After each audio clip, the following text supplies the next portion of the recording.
அஸ்ஸலாமு அலைக்கும் வரமத்துல்லாஹி வபரகாதுஹு. நாம் தினமும் தொழுகைக்கு முன் செய்யும் ஒழு, அது ஒரு சாதாரண சுத்தம் அல்ல, அது நம்முடைய பாவங்களை அழைக்கும் ஒரு மிகப்பெரிய இபாதத்.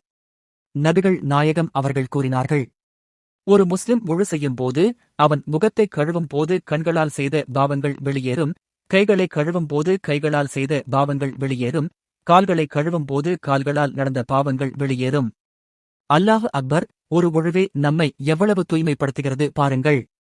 மற்றொரு ஹதீஸில் நபிகள் நாயகம் ஸல்லல்லாஹு அலைஹி வஸல்லம் கூறினார்கள், ஒருவர் முழுமையாகவும் சரியாகவும் ஒழு செய்தால் அவருடைய பாவங்கள் நகங்களின் கீழிருந்தும் வெளியேறும்.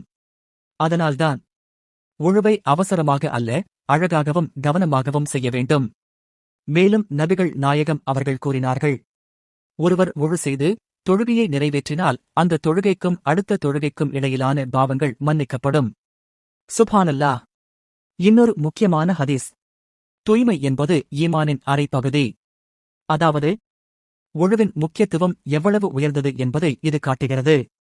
மேலும் நபிகள் நாயகம் கூறினார்கள், என் உம்மத்தினர் கியாமத் நாளில் ஒழு செய்த இடங்கள் ஒளிவீசும் நிலையில் வருவார்கள். நாம் இன்றைக்கு செய்யும் ஒழு நாளை நம்மை ஒளிவீச வைக்கும். அதனால் சகோதரர்களே, சகோதரிகளே, ஒழுவை சாதாரணமாக எடுத்துக் கொள்ளாதீர்கள், அதை சரியாகவும் சுன்னா முறையிலும் செய்யுங்கள். அல்லாஹ் நம்மை எல்லோரையும் தூய்மையானவர்களாக ஆக்குவானாக. ஆமீன். வஸ்ஸலாமு அலைக்கும் வரமத்துல்லாஹி வபரகாதுஹு.